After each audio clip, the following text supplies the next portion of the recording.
BMS academy में आपका स्वागत है। हेलो फ्रेंड्स, पाइथन सीरीज में आपका स्वागत है और मेरा नाम है वरिंदर सिंह। इस सेशन में हम बात करेंगे पाइथन वेरिएबल्स के बारे में। वेरिएबल्स क्या होते हैं? जब भी आप किसी प्रोग्रामिंग लैंग्वेज में कार्य करते हैं, कोई प्रोग्राम बनाते हैं, तो आपको अपना डेटा स्टोर करना पड़ता है। इस डेटा को स्टोर करने के लिए आपको मेमोरी लोकेशंस की ज़रूरत होती है, जिसे हम वेरिएबल्स कहते हैं। तो बेसिकली वेरिएबल्स मेमोरी लोकेशंस होती हैं जहाँ पे आप अपने डेटा को स्टोर कर सकते हैं। जैसे एग्जांपल के लिए यहाँ पे हमारे पास x, y और z तीन मेमोरी लोकेशंस हैं। x में मैंने 10 वैल्यू स्टोर की है, y में 20 और z में इन दोनों का टोटल स्टोर किया है। तो यदि आप देखें तो मैं यहाँ पे x और y दोनों को जोड़ के z में स्टोर करवा रहा हूँ। तो एक तरह से मेरे पास ये तीन वेरिएबल्स हैं। मैं वेरिएबल्स में नंबर्स को स्टोर करवा सकता हूँ, फ्रैक्शनल वैल्यू अर्थात डेसिमल को स्टोर करवा सकता हूँ, और मैं टेक्स्ट अर्थात किसी नाम को भी सेव करवा सकता हूँ, जिसे हम स्ट्रिंग भी कहते हैं। तो यदि आप नीचे की तरफ देखें तो इस लोकेशन का नाम मैंने नेम रख दिया है, जिसके अंतर्गत मैंने वरिंदर वैल्यू को स्टोर किया है। इसके साथ मैंने एक वेरिएबल बनाया है बिल नाम से, जिसमें मैंने 205 रुपये 50 पैसे का एक वैल्यू स्टोर किया है। तो इस तरह से मैं अपनी वैल्यूज़ को स्टोर कर सकता हूँ। वेरिएबल्स इसलिए बनाए जाते हैं ताकि आप अपनी वैल्यूज़ को स्टोर कर सकें, और अगर प्रोग्रामिंग के अकॉर्डिंग रिक्वायरमेंट है तो आप उन्हें चेंज भी कर सकें।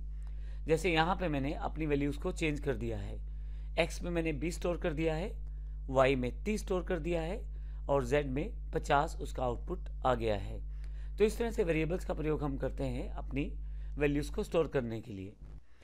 प्रोग्रामिंग लैंग्वेजेस में वेरिएबल्स बनाए जाते हैं क्योंकि ज़रूरत रहती है प्रोग्राम्स में डेटा को स्टोर करने की।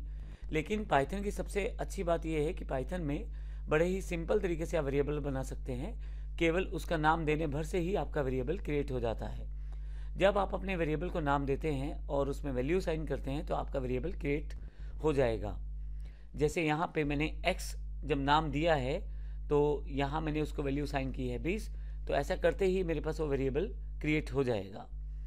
आप अपने वेरिएबल्स में नंबर, डेसिमल्स और स्ट्रिंग्स इत्यादि को स्टोर कर सकते हैं।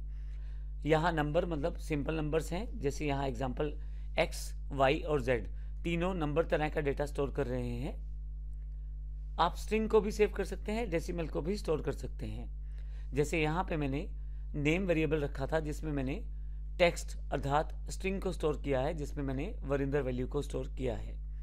मैं डेसिमल वैल्यू अर्थात फ्रैक्शनल वैल्यू को स्टोर कर सकता हूँ, और इसके लिए मैंने बिल वेरिएबल का चुनाव किया है।